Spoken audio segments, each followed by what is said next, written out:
Hello my dear students, today I will teach you 10th history chapter nationalism in India.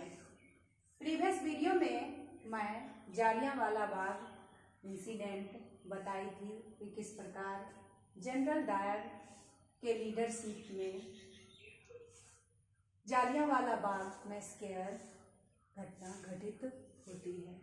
अब इस जालियांवाला बाग घटना पूरे भारत के इर्द गिर्द विभिन्न जगहों पे फैल जाती है। जगह जगह लोग स्ट्राइक करना, गवर्नमेंट बिल्डिंग पर अटैक करना, ये सारे चीज शुरू हो जाते हैं रिवोल्यूशनरीज के द्वारा। अब रिवोल्यूशनरीज अपने इस गवर्नमेंट बिल्डिंग पे या ब्रिटिश ईस्ट इंडिया कंपनी के अगेंस्ट में विभिन्न जगहों पे ये आंदोलन करते आगे बढ़ते जा रहे थे। और ये आंदोलन जो गांधी जी नॉन वायलेंस पे आधारित था कर रहे थे, वो अब वायलेंस के रूप में हो गया, हिंसात्मक घटना के रूप में आगे बढ़ रही थी। तो अंत में गांधी जी इस नॉन वायलेंस मूवमेंट को तत्काल बंद कर देते हैं। लेकिन इस ईस्ट इंडिया कंपनी के तरफ से इंडियन रिवोल्यूशनरीज को विभिन्न प्रकार से दिक्कतें बढ़ानी शुरू कर दिए।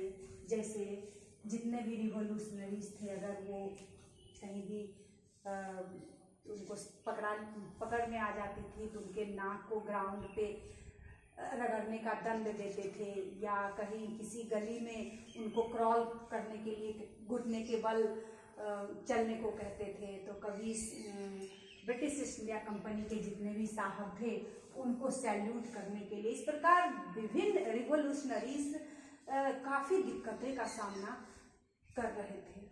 तो इसमें अब गांधी जी सोच रहे थे कि फर्स्ट इंडिपेंडेंट वार हम लोग किए थे 1857 में, लेकिन ये 1857 में जो फर्स्ट इंडिपेंडेंट वार किए थे, कुछ लोगों के वजह से, कुछ काउज के वजह से ये फेल हो चुकी थी। क्यों? क्योंकि एक तो हम फर्स्ट इंडिपेंडेंट वार का जो समय एक डेट निर्धारित किया गया था, उस फिक्स्ड डेट के पहले ही शुरू हो गए, या जो पूरे भारत के जितने भी राजा महाराजा या पीपुल थे सब मिलकर के अगर इस फर्स्ट इंडिपेंडेंट वार में पार्टिसिपेट करते तो निश्चित रूप से हम आज़ादी इसी 1857 में ही प्राप्त कर लेते। लेकिन कुछ जो लोग वैसे व्यक्ति थे, इंडियन पीपुल, जो कि अंग्रेजों के टुकड़े पे पल रहे थे, या उनके घूसखोरी के चलते अंग्रेजों के तरफ से उन्हें मुंह मांगा इनाम मिलता था, कुछ ऐसे राजा महाराजा और लोग भी इसमें शामिल थे जिनकी वजह से ये इंडिपेंडेंट वार फेल हो चुकी थी। कुछ ऐसे भी थे मिडिल क्लास इलाइट पीपुल जो थे, वो इसमें पार्टिसिपेट नहीं लिए थे।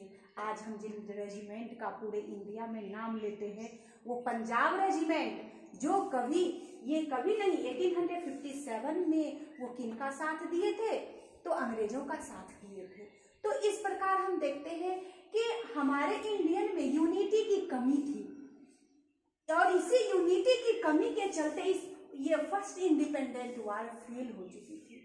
तो गांधी जी बार बार मन में इस विचार को ला रहे थे कि जब तक हम इंडियन पीपुल, चाहे हिंदू मुस्लिम सिख ईसाई जो कुछ भी यहाँ है, सभी पीपुल जब तक हम लोग एकजुट नहीं होंगे, तब तक किसी भी और रिवॉल्यूशन को चलाने के बाद सफलता हासिल करना मुश्किल हो जाएगा। इसीलिए गांधी जी बार बार हिंदू मुस्लिम या सिख सब को एक सूत्र में यूनाइट करना चाह रहे थे। अब दूसरी तरफ एक स्टोरी है, तो दूसरी तरफ क्या हुई, तब तक 1918 में फर्स्ट वर्ल्ड वार वहाँ समाप्त होती है यूरोपियन कंट्री में। और हम जानते हैं कि फर्स्ट वर्ल्ड वार जब यूरोपियन कंट्री में समाप्त होती है तो उसमें विनर एलाइड पावर रहता है और डिफीट कौन करता है, central power. Defeat it means Germany. वैसे तो जर्मनी के साथ ढेर सारे कंट्री पार्टिसिपेंट्स थे, लेकिन उन सब से ये एलाइड पावर इस युद्ध का जो दोषारोपण कर रहे थे, पनिश कर रहे थे, वो सिर्फ जर्मनी को कर रहे थे। तो इसमें जर्मनी के साथ जो जितने भी कंट्री मिले हुए थे उसके साथ सब उस दोषारोपण में शामिल थे। तो वहां हम देखते हैं जर्मनी के साथ ओटोमन एम्पायर भी शामिल थे। ओटोमन एम्पायर इसमें इट मीन्स टर्की, जो एक मुस्लिम कंट्री है, तो वो भी उसमें शामिल थे। जब ये मैसेज वहां से इंडिया तक पहुंची कि अब ये एलाइड पावर ओटोमन यानी कि जर्मनी ओटोमन कंट्री के साथ एक हर्ष ट्रीटी, शर्मनाक ट्रीटी को हर्ष ट्रीटी बोलते हैं, हर्ष ट्रीटी करने वाला है। इट मीन्स अब मुस्लिम जगत का जो प्रेस्टीज है वो अब गिरने वाला है, उनका पावर गिरने वाला है।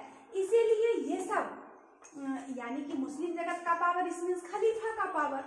तो अब ओटोमन एम्पायर अपने इस पावर को बचाने के लिए, खलीफा जो कि मुस्लिम जगत के मतलब स्पिरिचुअल जगत के वो हेड होते हैं खलीफा, तो इस खलीफा wanted to defend the power, इसीलिए ये खलीफा अपने पावर को बचाना चाह रहा था। तो इसमें दो लीडर आगे आते हैं, मोहम्मद अली एंड शौकत अली। तो मोहम्मद अली और शौकत अली ने मिलकर एक खलीफा कमेटी का ऑर्गेनाइजेशन करते हैं बम्बई में इन मार्च 1919 में। और इधर गांधी जी भी इसी मौका की तलाश में थे कि कब हमें हिंदू और मुस्लिम यूनिटी एक साथ मिले, यानी हिंदू मुस्लिम सिख ईसाई को हम एक अम्ब्रेला के नीचे ले आए। एक अम्ब्रेला के नीचे लाने का मीनिंग हुआ यूनाइट करना, तो हम इन सबको यूनाइट कर दें। बस Gandhi ji none cooperation movement के साथ ही उसमें खिलाफत मूवमेंट भी जोड़ दिए कि अब हम लोग नन कॉपरेशन मूवमेंट के साथ साथ खिलाफत मूवमेंट भी हम करेंगे। अब खिलाफत मूवमेंट के सपोर्टर्स सारे मुस्लिम्स हो गए और नन कॉपरेशन मूवमेंट में तो Indian people, it means Hindu people उसमें शामिल थे। इस प्रकार 1920 में कलकत्ता सेशन में ये डिसीजन, इस मूवमेंट के लॉन्च होने का डिसीजन लिया गया और इस समय से नन कॉपरेशन मूवमेंट और खिलाफत मूवमेंट साथ साथ अपना शुरू होते चला गया।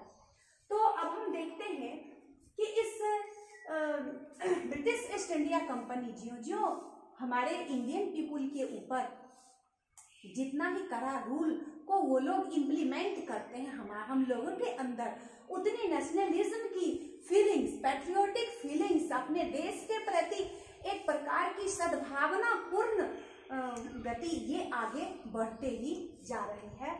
और इस सितंबर 1920 कलकत्ता सेशन से ये शुरू हो जाता है। अब ये नन कॉपरेशन मूवमेंट एक जगह शुरू नहीं होती है।